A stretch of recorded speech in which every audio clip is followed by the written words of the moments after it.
Hi everyone, welcome to information loaded channel. ఇప్పుడు ఒక పెద్ద బ్రేకింగ్ న్యూస్ తో మీ ముందుకు నేను వచ్చాను. ఇప్పటి వరకు ఫేమస్ అయిన అనేక మంది వ్యక్తులు, అయితే సెలబ్రిటీస్ అని చెప్పుకోవచ్చు, సెలబ్రిటీస్ పై అనేక మంది మహిళలు తమపై లైంగికంగా ఇబ్బందులు పెడుతున్నారని, అదేవిధంగా అత్యాచార కేసులు కూడా చాలా మంది పెట్టారు. అయితే ఇప్పుడు సోషల్ మీడియాలో ఈ మధ్య కాలంలో చాలా వరకు పాపులర్ అయ్యి, అదేవిధంగా మరికొద్ది రోజుల అంటే కొద్ది రోజుల క్రితం నుంచి కూడా చాలా వరకు అనేక వివాదాలకు కేంద్ర బిందువుగా మారిన హర్ష సాయి, ప్రముఖ యూట్యూబర్ గా ప్రతి ఒక్కరికి తెలుసు.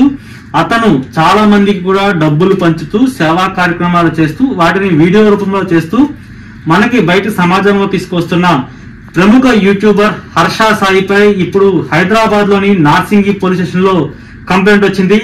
ఈ కంప్లైంట్ ఏంటో చెప్తే మీరందరూ షాక్ అవుతారు. పూర్తిగా కూడా తనని పెళ్లి చేసుకుంటారని మోసగించాడంటూ ఒక బాధితురాలు బయటకు వచ్చి నార్సింగి పోలీసులకు ఫిర్యాదు చేసింది. మరొక షాకింగ్ విషయం చెప్తాను. ఆ బాధితురాలు ఎవరో కాదు, ఆమె పేరును మనం ఇప్పుడు చెప్పకపోయినప్పటికీ ఆమె బిగ్ బాస్ ఇప్పటి వరకు 8 సీజన్స్ అయితే 8 సీజన్స్ లో మొత్తం 7 అంటే బిఫోర్ సీజన్ చూసుకుంటే 7 సీజన్స్ లో వన్ ఆఫ్ ద కంటెస్టెంట్. అంటే ఖచ్చితంగా మీకు ప్రతి ఒక్కరికి తెలిసిన మహిళ ఆవిడ. అయితే ఇప్పుడు నార్సింగి పోలీసులకు ఆమె ఫిర్యాదు చేసింది.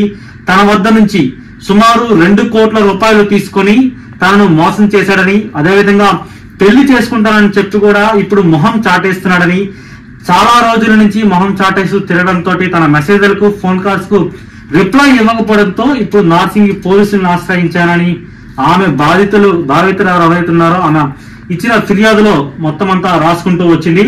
అయితే మరొక ముఖ్యమైన విషయం ఇక్కడ మనం షేర్ చేసుకుంటుంది. అయితే పూర్తిగా కూడా ఇదొక సంచలనంగా మారిపోయింది. ఈ మధ్య కాలంలో సెలబ్రిటీస్ ఎవరైతే ఉన్నారో, అయితే రీసెంట్ గా ప్రముఖ కొరియోగ్రాఫర్ జానీ మాస్టర్ ఇప్పుడు ప్రముఖ యూట్యూబర్ హర్ష సాయి వంతు వచ్చింది. అయితే మహిళలపై వేధింపులు, అదేవిధంగా లైంగిక దాడులు ఎక్కడ పడితే అక్కడ పెరిగిపోతున్నాయి. అయితే సమాజంలో అత్యంత మంచి పేరు ఉన్నవారు, అదేవిధంగా సెలబ్రిటీస్ గా చలామణి అవుతున్న వారే మహిళల పట్ల ఈ విధంగా అనుచితంగా ప్రవర్తించడంతో చాలా వరకు ఒక యాంటీ సోషల్ మూవ్మెంట్ అయితే మనకు కనిపిస్తుంది. అయితే ఇప్పుడు హర్ష సాయి కేసుకు సంబంధించి కేవలం హర్ష సాయి పేరు మీద కాదు, హర్ష సాయి తండ్రి రాధాకృష్ణపై కూడా కేసు ఫైల్ చేసింది బాధితురాలు. ఇంకా ఫిర్యాదులో చాలా విషయాలను పేర్కొంది. అందులో ముఖ్యమైన విషయాన్ని మనం చెప్పడం జరిగింది. 2 కోట్ల రూపాయలను నా దగ్గర తీసుకున్నాడు, విడతల వారీగా తీసుకొని మరోవైపు పెళ్లి చేసుకుంటానని చెప్పి కూడా మోసం చేశాడు. 2 కోట్ల రూపాయలు ఇవ్వలేదని, అదేవిధంగా పెళ్లి చేసుకుంటానని చెప్పి మోసం చేసి పెళ్లి కూడా చేసుకోలేదని ఇప్పుడు మొహం చాటేస్తానని కూడా చెప్పడం జరిగింది. అయితే బిగ్ బాస్ సీజన్ లో ఆమె ఒక కంటెస్టెంట్ గా వచ్చింది. అయితే చాలా మందికి పరిచయస్తురాలు, చాలా ఫేమస్ పర్సన్ కూడా. అయితే ఇప్పుడు నేను మోసపోయాను, 2 కోట్ల రూపాయలు తీసుకుని హర్ష సాయి ఇవ్వడం లేదు, పెళ్లి చేసుకుంటానని చెప్పి ఇప్పుడు ఇబ్బంది పెట్టి మొహం చాటేస్తానని చెప్పారు. అయితే నార్సింగ్ పోలీసులు ఏ సెక్షన్ కింద కేసు ఫైల్ చేస్తారు, హర్ష సాయిని అరెస్ట్ చేస్తారు అనేది ప్రశ్న. ఎందుకంటే సోషల్ మీడియాలో చాలా వరకు ఒక రచ్చ లేపిన అంశం. ఎందుకంటే యూట్యూబర్ గా ఉంటూ చాలా మందికి సహాయం చేస్తూ ఆ వీడియోలను సోషల్ మీడియాలో పెట్టి యూట్యూబ్ లో పెట్టి లక్షల రూపాయలు, కోట్ల రూపాయలు సంపాదించాడు హర్ష సాయి. ఆ తర్వాత బెట్టింగ్ యాప్స్ ప్రమోట్ చేశాడంటూ కూడా చాలా మంది హర్ష సాయిపై వీడియోలు చేయడం జరిగింది. హర్ష సాయి సమాజాన్ని చెడగొడుతున్నాడు, టెలిగ్రామ్ యాప్స్ పేరుతో టెలిగ్రామ్ గ్రూప్స్ క్రియేట్ చేసి చాలా వరకు కూడా కోట్ల రూపాయలు వెచ్చించడం అనేది చాలా ఆరోపణలు వచ్చాయి. ఇలాంటి తరుణంలో అనేక టీవీ ఛానల్స్ లో డిబేట్స్ లో పాల్గొని కూడా చెప్పడం జరిగింది హర్ష సాయికి యాంటీగా కూడా మరికొంతమంది చెప్పడం జరిగింది.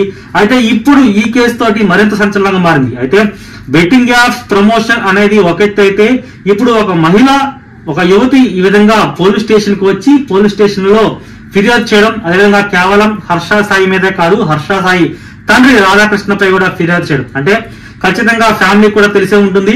ఫ్యామిలీకి తెలిసి కూడా ఇప్పుడు పెళ్లి విషయానికి వచ్చేసరికి మొహం చాటేయడం అనేది పెద్ద విషయం. మరోవైపు పెళ్లి వరకు ఆ మ్యాటర్ వచ్చింది అంటే పూర్తిగా కూడా తాను ఇంకా అత్యాచారం కేసు కూడా పెట్టే అవకాశం అయితే కనిపిస్తుంది. ఏ సెక్షన్ కింద పోలీసులు కేసు నమోదు చేస్తారని తెలియాలి. కానీ ఇప్పుడు చాలా వరకు అనేక సంచలనమైన కేసులకు అడ్డాగా మారిపోయింది Narsingi police station. Narsingi police station అనేది ఎందుకు చెప్తున్నామంటే పూర్తిగా కూడా ఒకవైపు కేవలం జానీ మాస్టర్ కేసే కాదు, అనేక కేసులు కూడా నార్సింగి పోలీస్ స్టేషన్ లోనే కేసు ఫైల్ అవుతున్నాయి. ఇప్పుడు హర్ష సాయి కేసు కూడా నార్సింగి పోలీస్ స్టేషన్ లోనే ఫైల్ అయింది. నార్సింగి పోలీసులు ఇప్పుడు పూర్తిగా కూడా సెలబ్రిటీస్ కి అడ్డగా మారిపోయారు. అయితే సెలబ్రిటీస్ ఘాతకాలకు అరాచకాలకు నార్సింగ్ పోలీస్ స్టేషన్ ఇప్పుడు అడ్డాగా మారిపోయింది. నార్సింగ్ పోలీస్ స్టేషన్ లో ప్రతి ఒక్క కంప్లైంట్ ఫిర్యాదు అనేది నమోదవుతుంది. అయితే హర్ష సాయిపై ఎటువంటి కేసులు నమోదు చేస్తారు, ఎటువంటి సెక్షన్ కింద నమోదు చేస్తారు, అత్యాచారం కేసు పెడతారా, లేదా చీటింగ్ కేసు పెడతారా, మోసగించడి కేసు పెడతారా, ఏ కేసు పెడతారా అని ప్రతి ఒక్కరు చాలా ఈగర్ గా వెయిట్ చేస్తున్నారు. అయితే ఇందులో ఎంత నిజం ఉందనేది కూడా మనం డిస్కస్ చేయాల్సి ఉంటుంది. బాధితురాలు కూడా బయటకు వచ్చి మాట్లాడే అవకాశం కనిపిస్తుంది. బాధితురాలు నార్సింగ్ పోలీస్ స్టేషన్ కి వెళ్లి తన అడ్వకేట్ తో పాటు వెళ్లి పోలీసులు కలవడం జరిగింది. అయితే ఫుల్ ఫ్లెడ్జ్డ్ గా ఒక ప్లాన్ ప్రకారం, ఎందుకంటే హర్ష సాయి తనను మోసం చేశాడు, ఖచ్చితంగా రివెంజ్ తీర్చుకోవాలని ఉద్దేశంతోనే బాధితురాలు వెళ్ళింది. తనకు న్యాయం కావాలంటే కూడా పోలీసులు ఎదుట నిలబడిన సిచ్యువేషన్ అయితే కనిపిస్తుంది. పూర్తిగా కూడా ఇప్పుడు ఎఫ్ఐఆర్ ఫైల్ అయిన తర్వాత ఏ సెక్షన్ కింద కేసు ఫైల్ చేస్తారు, హర్ష సాయిని అరెస్ట్ చేస్తారా, అరెస్ట్ చేసినట్లయితే హర్ష సాయి రియాక్షన్ ఏ విధంగా ఉంటుంది, హర్ష సాయి ఏం చెప్పబోతున్నాడు అది కూడా ప్రతి ఒక్కరు కూడా ఎదురు చూస్తున్నారు. హర్ష సాయి ప్రతి ఒక్కరికి తెలుసు, యూట్యూబ్ లో సంచలనం రేపిన వ్యక్తి. అయితే 2 కోట్ల రూపాయలు తీసుకొని ఏ విధంగా తీసుకున్నాడు, క్యాష్ రూపంలో తీసుకున్నాడా, ఆన్లైన్ ట్రాన్సాక్షన్ తీసుకున్నాడా, యువత దగ్గర ఎటువంటి ఆధారాలు ఉన్నాయి అనేది కూడా ప్రతి ఒక్క విషయాన్ని నేను మీకు తెలియజేస్తాను. అయితే ఇప్పటి వరకు ఉన్న సమాచారం ఇది. అయితే పూర్తిగా కూడా మరింత సమాచారం కావాలంటే తప్పకుండా మన ఛానల్ ని సబ్స్క్రైబ్ చేయండి, లైక్ చేయండి, కామెంట్ చేయండి, షేర్ చేయడం మాత్రం మర్చిపోకండి.